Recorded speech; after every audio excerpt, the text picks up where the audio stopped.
Welcome back, go-getters. Good to see you all today. My name is James Ale, and if you're watching this right now, it simply means you loved episode 1. My team and I would like to say thank you for watching, thank you for your comment, and thank you for subscribing to this channel. Now, if you have watched episode 1 of this series, How to Excel Academically, then that means you already know what your courses are. At least from your prospectus, you have done your syllabus check from a prospectus, and you have gathered enough information from those who have worked the part before you by reaching out to seniors or those in higher levels. I think with that, we can go deeper. So for episode 2, my plan is to teach you what I call strategic planning. Planning is not something most students take seriously. But what they don't know is that planning makes your goals easier to achieve. Even up to this point of my career, I still plan. But here's the thing. Most students actually struggle with knowing how to plan. It's not that they don't want to plan, but they don't know how to plan. They don't know what to plan, and they end up reacting to the semester instead of directing it. So today, I'm going to try to teach you how to plan. I hope that makes sense. I'm going to teach you how to plan. So, and in order for me to do that, I would like to share with you a blueprint, my own blueprint on how I planned, how I cultivated habits, and helped me achieve 4.98 CGPA during my bachelor's degree or my undergraduate program. So typically, I'll try to put myself in your shoes so that it's relatable. So I'll treat 3 areas about strategic planning, the semester plan, how to plan for your reading timetable, life balance, how you should plan your academics alongside with other activities that you might have going on in a semester. So our focus today in this episode is semester plan. And my hope and belief is that at the end of this session, you're thinking about the semester should not remain the same, should have improved, right? But I want you to remember something, that planning is not a tax. It's your mindset. The student who plans is the student who leads. Every top result you see today began with a deliberate action or a deliberate decision by students, by scholars, before the semester even started. But let me ask you something, guys. Why would you plan your semester before it even starts? Like, think about it. Can't you just figure it out as you go?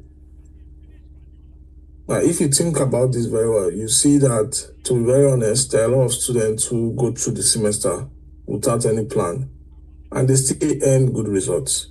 Like, they still do so well in school. But one thing they forget to understand is that when you go through school, it's not just about earning good grades. There's a character side of things where you tend to build a character or build a certain character over time.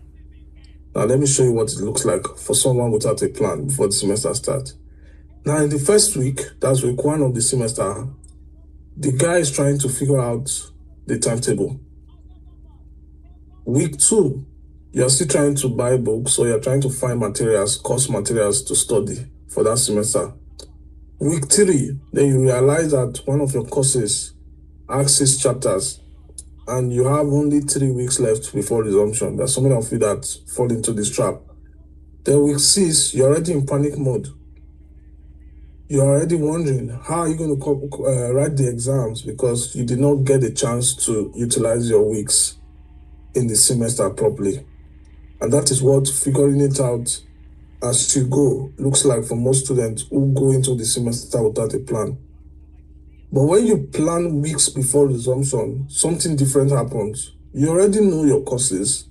You have already mapped your weeks. You walk into the semester starting from week 1 with a plan. You already know what you want to do in week 2, in week 3, in week 4. And there's a certain confidence you have even while you go through the semester, if you have a plan. So here's something I want you to hold on to in this meeting, that planning is not just an academic skill. It's a life skill. It's something that you would use over time, whether you are successful or whether you want to be a successful professional, you want to be an entrepreneur.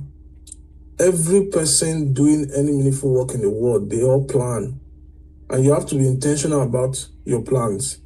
You don't just jump into any task. You have to, every task you imbibe or take on, you have to cultivate the habit of planning. So that's the character you build as a student, even in school. You utilize it in your career, you utilize it in your business, you utilize it in your relationships. So when you start planning early, you're not just preparing for the exams, you are becoming the kind of person the world needs. So plan before the semester, and trust me, your future self will be grateful that you did that. So remember this, you cannot control every outcome, but you can control your preparation. The student who enters week 1 with a plan has already won the battle. Now most of your classmates haven't even started fighting. So what exactly are you planning for? Now, I've presented a framework on the slides. Look at the slide very well. You'll notice that I identified 3 pillars to make your semester great. 3 things I have mapped out that you should plan before resumption. The first pillar you see here is semester plan. This is what we will cover today. Your courses, the number of weeks in the semester, the scope of work, your strategy, your class strategy. The full picture of how your semester will run from day 1 to exam day. That's what we're going to treat today. Now for the second pillar, which we'll take in the next episode 3, is your reading timetable. This is your personal study schedule, which varies for everyone. So I'll try to explain to you guys when you should study, what you should study, how to balance your reading time across all your courses. We'll try to go deep into it. And of course, there's a popular saying that you have to do what works for you. Don't worry, we'll get there. You get to understand how to prepare a reading timetable that works for you. Now, the third pillar is life balance. We can now look at academics and life in a big scale, or in a wide view, or a holistic overview, where we'll look at your academics and then we'll look at other areas of your life, including your mental health, your rest, your relationships, your friendships, your faith in God, your growth as a person. Because a student who runs into a semester without planning all of these things, you are just going there to earn grades. So today, like I said, we're going to focus on just the first pillar, which is semester plan. But I want you to remember that a framework gives you freedom. When you have a framework, you are free because you know what to do next. When you know your structure, you don't just guess or you don't just panic. You just simply follow that structure. So that's why you're going to learn how to build that framework for yourself. Let's move on to the next slide. Now, what does a semester plan entails? I know I've mentioned it, but let me try to break it down very well into 5 points. The first is your courses. You have already listed your courses from your prospectus from episode 1. Good. Now, you're going to add more details to that information. You want to take note of the number of credits, units there is, right? You want to understand when they are taught, when they will be taught, like when are they going to start classes. You want to check, does this particular course have practicals or coursework components? You also want to know which courses you are carrying over, that is, which courses you failed the previous semester, you're going to write again. You want to also highlight those things. So as I'm telling you, you are doing it. The second point I want to talk about is your class timetable. Where does these lectures hold? Where are they going to hold these lectures? At what time? Who is going to be teaching them? Which professor? Which lecturer? As we discussed in episode 1, this information is best gotten from seniors who just finished the level you're entering. They know the rooms, they know the lecturers, and they know the patterns. So trust me, you don't need to have an answer to every aspect of this, but you should have some information if you actually reach out to those who have worked the part before you. The third point I'm going to look at is how many weeks do you have in a semester or in that semester? So between the day the lecture starts or begin and the day the exam starts, how many actual study weeks do you have? You need to have that information because that is the most valuable resource, and sadly most students end up wasting it because they don't even know. Sometimes you can have 14 weeks, you can have 12 weeks, you can have 13 weeks, but you need to be aware how many weeks that semester is. The fourth is scope of work. How much ground does each course cover? How many chapters? How many topics? How many units for each course? This is how you measure the workload and how you should distribute your time intelligently. You don't just approach a course without knowing how many topics, how many chapters make up that course, because that is how you know, you then understand the weight of that course. The last thing, which is the fifth point, is class attendance. We'll talk about the details of, we'll talk about this in detail in this section, but I want you to understand that you are going to attend classes. So this is a decision. It doesn't depend on your mood. I know I'm being harsh, but that's the truth. Classes are important, and I will make you understand why. These 5 things are going to form the foundation of your semester plan. So get them right before to week 1, and you will carry this advantage throughout the entire semester. Yes, because information removes fear. A student who knows their courses, their timetable, the workload, the weeks, they don't panic. They just go ahead to execute it. So that's why you have to build your semester or build your foundation even before the semester starts. That removes some certain pressure from you. Now, on this slide, I want to share with you the principle I use. Personally, I use in a semester. Every single semester I've attended or I've entered, this is the principle I use. I call it the 80-20 semester principle. Now, for the system we have back home is that this principle works. And once you understand it, you will never approach your reading the same way again. And the idea is very simple. Split your semester into two seasons. Into two seasons. 80% for the first season, 20% for the second season. Now, season 1 will be your 80% of your study weeks. Now, you know the number of weeks your semester should be. Split it into 80%. That is your season, and that season is your season of understanding your courses. During this time, your one goal is comprehension. You want to genuinely understand the material. You want to genuinely understand the courses. So you want to read line by line, chapter by chapter. You want to watch YouTube explanations, attend tutorials, compare notes with classmates, ask questions, use multiple textbooks. Do whatever it takes to actually understand what is being taught in each of the courses you are taking. The second season is what we call the 20% of your study weeks. And that is your season of passing exams. It's your season where you read to pass exam. Notice I did not say stop studying. I mean, you are still studying, but now your focus is shifting from just reading to understand to reading to pass exams. So you read with, at this point, you are reading with past questions in your hand. You study the areas of concentration your lecturer has highlighted. You memorize formulas. You solve calculations over and over again before going into exam mode. In both seasons, you are reading. The difference is that the goal you have in mind is different.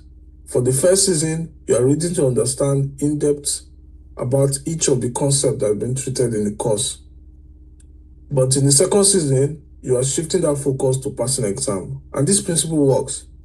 But it only works when you start season 1 on week 1 and not week 8. So if you have 14 weeks, start from week 1 with season 1.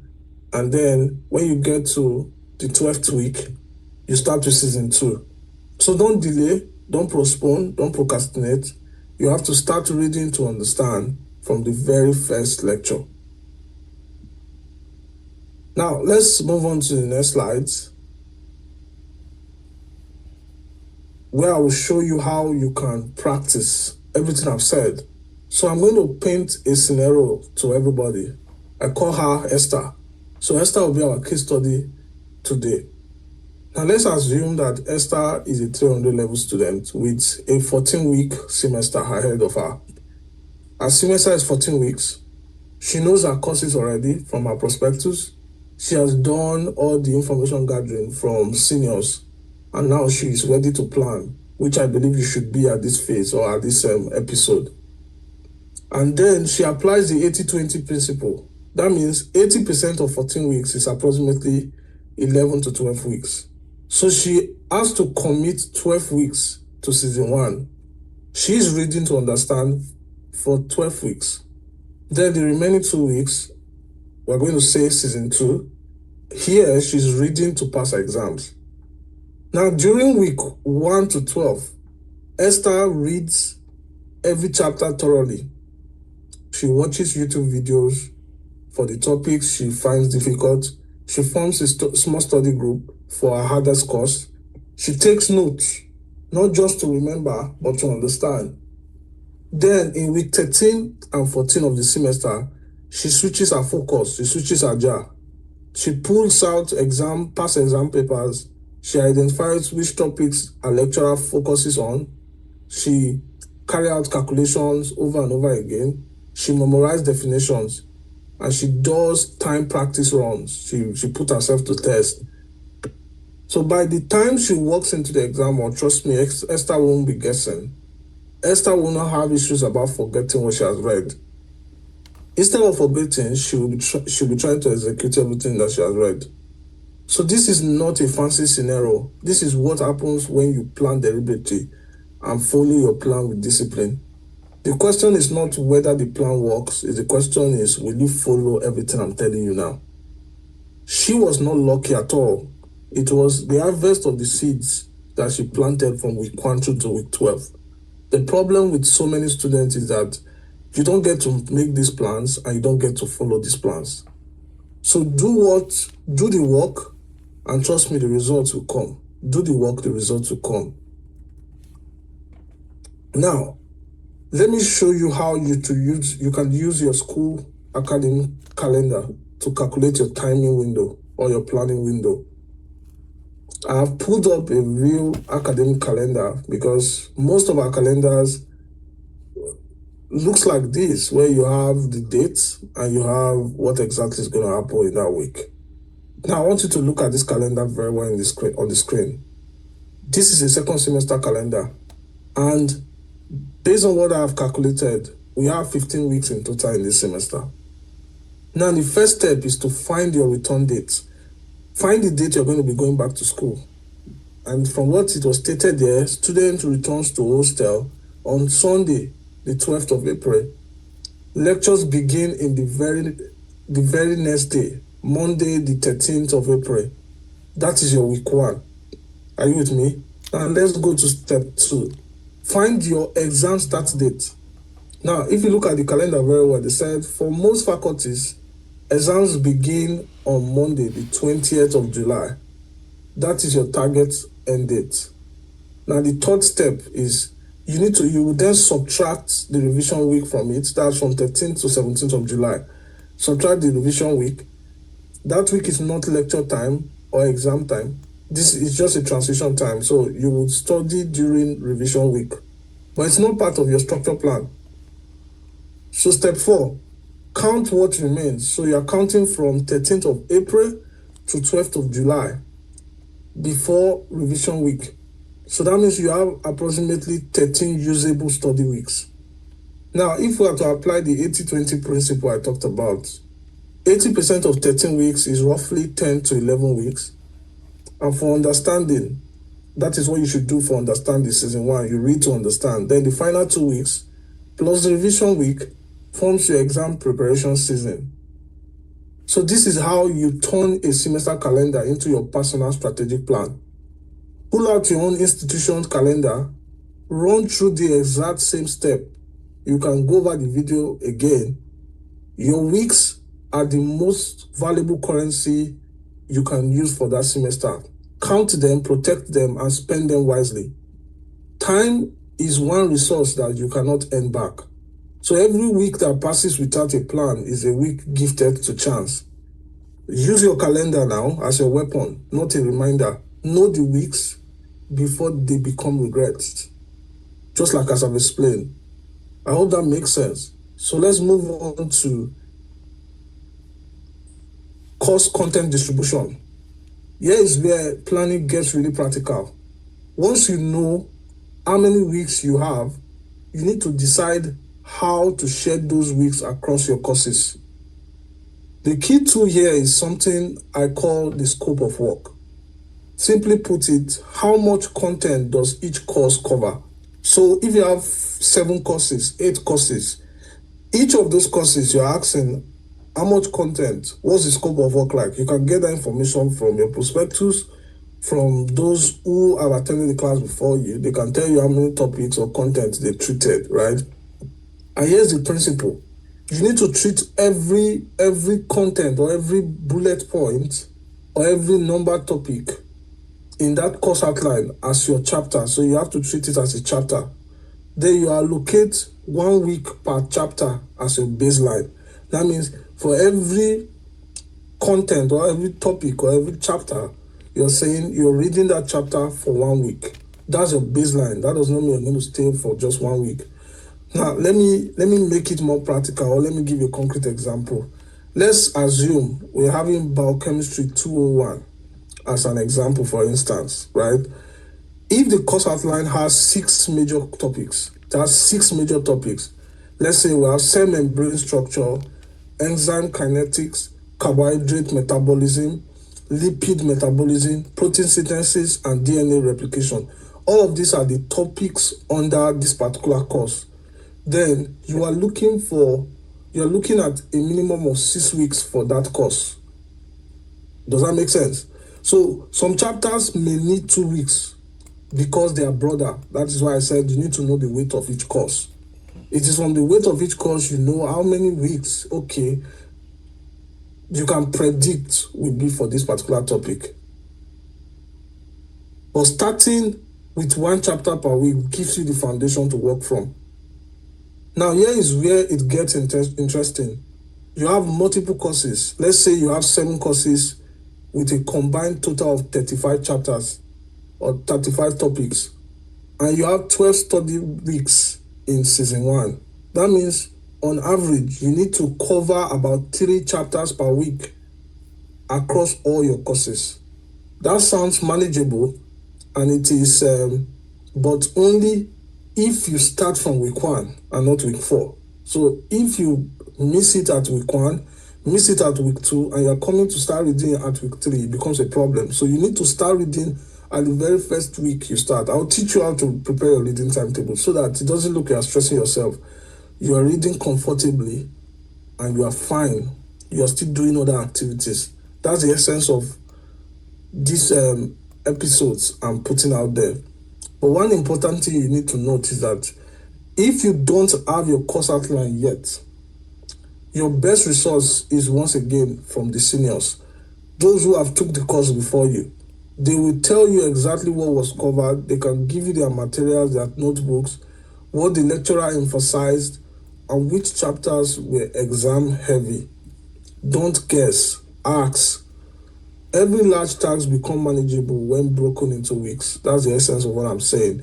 A course that seems overwhelming on day 1 becomes conquerable when you have chapter by chapter plan. That mountain looks impossible until you have a trail. Build your trail before you start climbing. Make your plans before the semester. Now, because of, so we're going to talk about heavy courses and arranging for extra support. You need to know your battles even before they begin. Not all courses are equal, and that is the truth. There are some courses that are heavy weighted, some are not, and that's why you have different credit units or credit load for each courses. But part of smart planning is knowing which courses will demand more from you. And you cannot know if you don't ask questions and if you don't check your prospectus. A heavy course might have more chapters than others. It might be a course that seniors told you is historically difficult. It might carry more credit units, meaning it contributes more to your GPA than others. Or it might have multiple assessment components like midterm exam, test, practicals, coursework, and final exam all in the same semester. Now here is what I want you to do. Go through your course list right now. Flag those ones that are going to need extra attention. You don't need to fear them, but you need to prepare for them. And then this is the part most students skip. Arrange your support before the semester begins. Some of the questions you should ask yourself is simple. Does this course have tutorials? Then go register for them. This is where your scholarship funds should be going, not doing other things with the money. The other question you should ask yourself when you see those courses that are heavy is there a peer study group you can create or you can join? Find it before the resumption. And you can find this information from those who have worked the part before you. Is there an online course, maybe on Coursera, on YouTube, that covers this material? Is this something you should enroll even before the week starts? Do you need a private tutor on that course or a subject mentor on that course? Identify them now, even before the semester, not in week 9 or in week 10 when you are already close to your exam. Identifying that you need help is not weakness, it is wisdom. A student who arranges support even before the semester begins finishes strong. The student who waits until the end have issues, they scramble. So flag your heavy courses today, arrange your support today, go in prepared, because the strongest students are not the ones who need no help.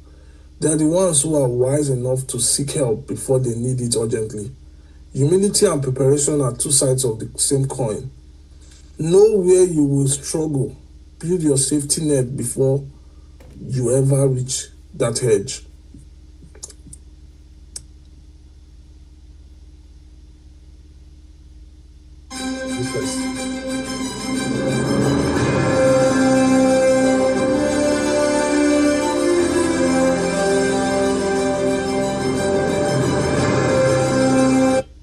Yeah, now let's talk about classes. Before we move to the next phase, I want you to understand that as much as I know that this is a very interesting topic where there are a lot of people who kick against going to classes, especially in their year 1, and I genuinely know it's depicted across academic cycles, class attendance, because a lot of people do not go to class and they still end up doing well. Yes, I know what some of you are thinking. But what if the lecturer doesn't come to class? What if I can learn better on my own? I've seen people who pass without attending every class. And I won't dismiss those points. They are real and they are true. But let me share my own perspective. It's not a rule I'm going to impose on you, but it's a principle I live by and I believe in. And my answer to that question is yes, attend your classes, every one of them. Now here's why. It is easier to miss class in year 1 than to miss class in year 3. But the penalty grows in your senior years. Because if you miss class in your year 3, some lecturers in those levels mark attendance. Some coursework grades depend on participation. And more importantly, the habit you cultivate in year 1 is the habit you carry forward. So if you stop going to class in year 1, trust me, ask those who did not go to class in year 1, they find it difficult to go to class in year 2, year 3, even though they pass their courses. Now, if you train yourself to skip classes casually in your first year, you will find it easier to skip in your second and in your third. And then suddenly, it is not just about skipping classes again.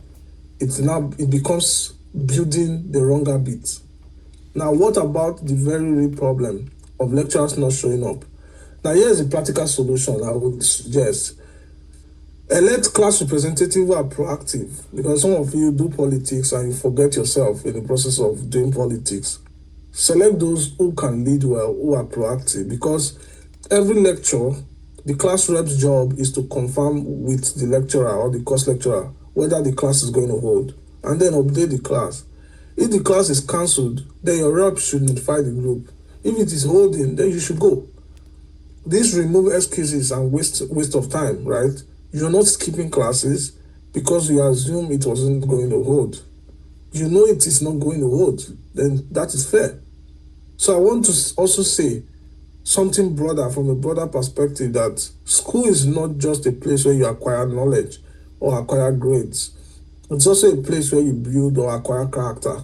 The decisions you make in the lecture hall, whether to show up, whether to stay focused, whether to take notes, those decisions train the version of you that would one day become a very good skill or a good tool for you, whether in the boardroom or when you want to run an organization or when you want to lead a family. So make wise decisions in school. That character you build here follows you for life. So every time you show up when you don't feel like it, you're building something more valuable than the notes you take in class. You're building discipline, and discipline once built cannot be taken from you. It goes with you into every room you will ever enter, and it's going to speak for you. It's going to bring so much favor to you. I think at this point, we've talked so much today. I'll just share with you some action points that you should take note of. We've covered a whole lot today. And in order to bring together all 5 sections you need to take before the semester begins, the first action is list all the courses and map the scope. Treat every topic as a chapter. Count those chapters. That tells you how many weeks each course needs. The second action is count your semester weeks. Use your school calendar, academic calendar, find your study window and protect it. The third action is apply the 80-20 principle split. Decide now which weeks are for understanding and which weeks are for exam preparation. Write it down. The fourth action is flag your heavy courses, arrange your support system. Do you need tutorials, study groups, online resources, mentors? Get those people in place before you need them. The fifth action, make the decision to attend class. Elect the right class rep. Build the habits early. These actions, or these 5 actions taken before resumption, will put you completely in a different position from most of your peers. So in the next episode, we're going to go deep on the second pillar, your reading timetable. We'll talk about how you can build a sustainable reading timetable that actually works, something that is realistic, something that is flexible enough for life, and strong enough to get good results. Until then, do the work, build the plan, and be the go-getter that you are. That is the decision that makes the difference between students who survive the semester and the ones that commence it. See you in episode 3.